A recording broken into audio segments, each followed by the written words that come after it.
တေဇောတိုင်းပြည်သူတွေဟာပထဝီတိုင်းပြည်ကိုစစ်တက်မဲ့ plan တွေကိုပထဝီတိုင်းသမားတယောက်ကခိုးယူသွားပါတယ်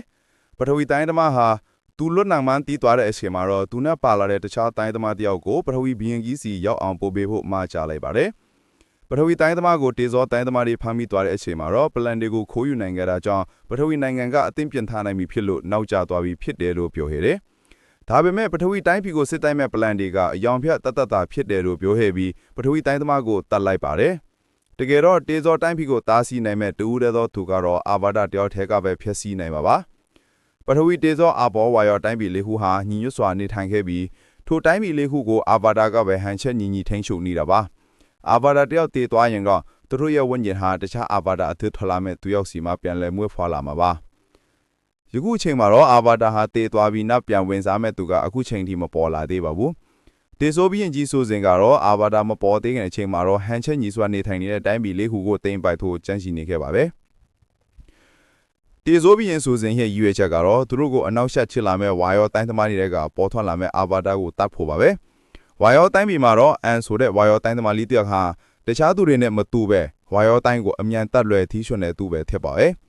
အန်ရဲ့ဆရာကတော့အန်ကိုတခြားသူတွေနဲ့တက်လွယ်ညှိပေမဲ့အန်မာတင်ယူစရာတွေအများကြီးရှိကြောင်းနားချနေပါတယ်ဝါယောတိုင်းအစီအဝေးကွင်းမှာတော့ဝါယောတိုင်းသမားတယောက်ကတော့အန်ကိုအာဘာဒတယောက်ထွေကြောင်းပြောဖို့တေဇိုဘီယန်စူစီကိုပထဝီတိုင်းပြည်ကိုတိုက်ခိုက်ဖို့ကြံစီနေကြကြောင်းအန်ရဲ့အကူအညီလိုအပ်တာကြောင့်အန်ကိုတွားပြီးကူညီဖို့ဝါယောကိုင်းချုပ်ကြီးကိုပြောခဲ့တယ်ဝါယောကိုင်းချုပ်ကြီးကတော့အန်ကအသက်12နှစ်တာရှိသေးတဲ့အတွက်သူ့မှာတင်ယူစရာတွေရှိသေးတာကြောင့်အခုချိန်မှာသူ့ကိုပြောလိုက်ရဲ့ငါတို့ထိစေချင်တယ်လို့ဖြစ်မလာပဲငါတို့ကဘာကြီးပြတ်သုံးသွားနိုင်ကြောင်းပြောနေခဲ့ပါတယ်ဝါယောတိုင်းကျောင်းထဲမှာတော့အန်နဲ့အန်ဆီယာဟာအတူတူလိုင်းလျှောက်လာခဲ့တယ်အန်ဆီယာကတော့အန်ကိုအာဘာဒတယောက်ထွတ်တာကြောင့်ကဘာကြီးကဲတင်ဖို့အန်မာတာဝန်ရှိတာကြောင့်တခြားတက်ကြီးလေးပါးကိုလေ့ကျင့်ရန်ထွက်ခွာကိုအချိန်သိမ်းပြီလို့ပြောခဲ့ပါတယ်အန်ကတော့သူဟာအာဘာဒတယောက်မဖြစ်ချင်ကြောင်းဆရာတို့နဲ့သာအတူနေချင်ကြောင်းပြောခဲ့ပါတယ်ဒီလိုနဲ့ညအရောက်မှာတော့ဆရာရဲ့ပြောစကားတွေအကြောင်းအန်တယောက်အိမ်မပြောနိုင်ဖြစ်နေပါတယ်အန်ကတော့သူ့ရဲ့ပိုင်းစံပြန်အာပနဲ့အတူဆရာရဲ့ပြောတဲ့စကားတွေကိုနားမလည်နိုင်ဖြစ်နေတာကြောင့်အထိပ္ပယ်ရှိရှိတွေးဟုပိုင်းစံပြန်ကိုစီးပြီးထွက်ခွာသွားပါတယ်အန်ထွက်ခွာသွားတဲ့အချိန်မှာတော့တေဇောတိုင်းသမားတွေကဝါယောတိုင်းပြည်ကိုတိုက်ခိုက်ဖို့ရောက်ရှိလာခဲ့ပါတယ်တေဇောကောင်းဆောင်မှာတော့ဝါယောတိုင်းသမားတွေကိုတယောက်မှအရှင်မထားရန်ပြောပြီးဝါယောတိုင်းပြည်ကိုတိုက်ခိုက်ဖို့ထွက်ခွာလာခဲ့ပါတယ်ဝါယောတိုင်းပြည်တိုက်ခိုက်ခံရပြီးတည်တဲ့အချိန်မှာတော့အန်ရဲ့ဆရာကိုအန်ကိုလိုက်ရှာနေပါတယ်ဒီလိုနဲ့တေဇောတိုင်းသမားတွေရဲ့တိုက်ခိုက်မှုကြောင့်အန်ဆရာနဲ့ဝါယောတိုင်းသမားတွေကအကွဲကွဲအပြဲပြဲမီလောင်တိုက်သွင်းခံရပါတယ်အန်ကတော့ပိုင်းစံပြန်အာပါနဲ့ဒူလန်မှာမုန်တိုင်းမီကသမွန်တီယာတွေကိုနေဝင်သွားခဲ့ပါတယ်တေဇောတိုင်းပြည်ရဲ့လက်ချက်ကြောင့်ဝါယောတိုင်းပြည်ကဖျက်ဆီးခံလိုက်ရတာလို့နှစ်တရာကြာပြီးတဲ့နောက်မှာတော့အာဘောတိုင်းသမားကထာရာတယောအာဘောတိုင်းလေ့ကျင့်နေပါတယ်ကထာရာရဲ့ခေါင်းဆောင်စောကားကတော့သူ့အဖိုင်ကိုကင်းလက်ကြဆောင်ဖို့ပြောနေခတဲ့ငါဖန်လေဒီကငါမပါပဲပြန်လာခဲ့တာကြောင့်စောကာနဲ့ကထာရာတို့နှစ်ယောက်ကငါဖန်ဖို့လေးစီပြီးထွက်ခွာလာခဲ့တယ်လမ်းမှာတော့စောကာကကထာရာကိုအာဘောတိုင်းကိုထမလေးကျင့်ဖို့တေဇောတိုင်းသမားတွေအာဘောတိုင်းသမားမှန်တည်သွားရင်တိုက်ခိုက်မယ်လို့ပြောနေလို့ဒီလိုနဲ့သူတို့သွားရလမ်းမှာတော့ရုတ်တရက်ရေစီးကျန်းလာပြီးကထာရာတို့နှစ်ယောက်ကလေနဲ့ရေခဲဆောင်နဲ့တိုင်းမိပြီးကြောက်ဆောင်ပေါ်တင်ထွက်ပါတယ်ကြောက်ဆောင်ရဲ့အပေါ်မှာတော့ထူးဆန်းတဲ့အရာတစ်ခုကိုကထာရာကမြင်သွားပါတယ်စောကာဘိုကြည့်ဖို့ပြောခဲ့ပေမဲ့လေမရှိရင်သူတို့ငါးစားဖြစ်တော့မှမို့လို့လေကိုသာရအောင်ဆဲဖို့ကထာရာကိုပြောနေကြတယ်ကထာရာရဲ့အဖော်တိုင်းနဲ့လေကိုခန္ဓာရအောင်ဆွဲတင်နေတဲ့အချိန်မှာတော့ရုတ်တရက်ရေခဲဆောင်ပေါ်ကထူးဆန်းတဲ့အရာတစ်ခုကပေါက်ကွာလာပြီးတော့နှစ်ပေါင်းများစွာသမုဒ္ဒရာရဲ့အောက်မှာနေနေတဲ့အန်တယောက်ပေါ်ထွက်လာခဲ့ပါတယ်အန်ဟာနှစ်ပေါင်းများစွာပိတ်နေခဲ့တာကြောင့်မေမျောသွားခဲ့တယ်စောကာကတော့ရေခဲတုံတွေကထူးထူးဆန်းဆန်းထွက်လာတဲ့သူကိုကဲ့ရင်သူတို့အတွက်အန်ရီရှင်နိုင်ကြောင်းပြောခဲ့တယ်အန်ကတော့နှစ်ပေါင်းများစွာပိတ်နေခဲ့တာကြောင့်မေမျောသွားခဲ့တယ်စောကာကတော့ရေခဲတုံတွေကထူးထူးဆန်းဆန်းထွက်လာတဲ့သူကိုကဲ့ရင်သူတို့အတွက်အန်ရီရှင်နိုင်ကြောင်းပြောခဲ့တယ်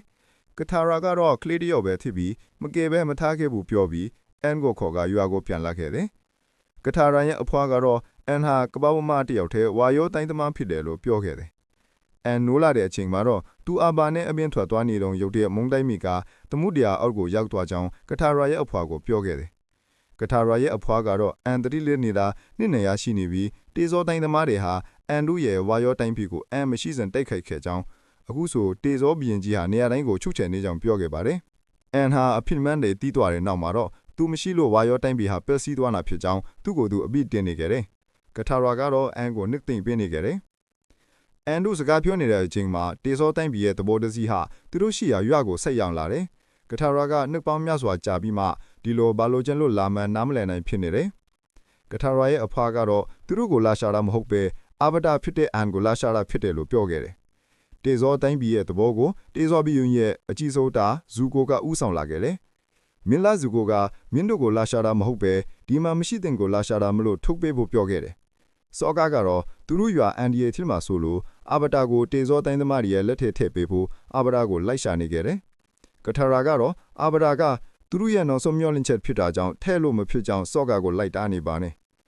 စောကာလည်းတေဇောတိုင်းသမားတွေရဲ့လက်ထဲထည့်မပေးပဲမင်းသားစုကိုသူညက်တယောက်ချင်းတိုက်ခိုက်ဖို့နိုင်ရင်အာဗတာကိုလိုက်ရှာနိုင်ကြောင်းသူတို့ယုံရင်ပြန်သွားဖို့ပြောလိုက်တယ်။မင်းသားစုကလက်ခံလိုက်ပြီးစောကာနဲ့စုကိုစတင်တိုက်ခိုက်ခဲ့ပါတယ်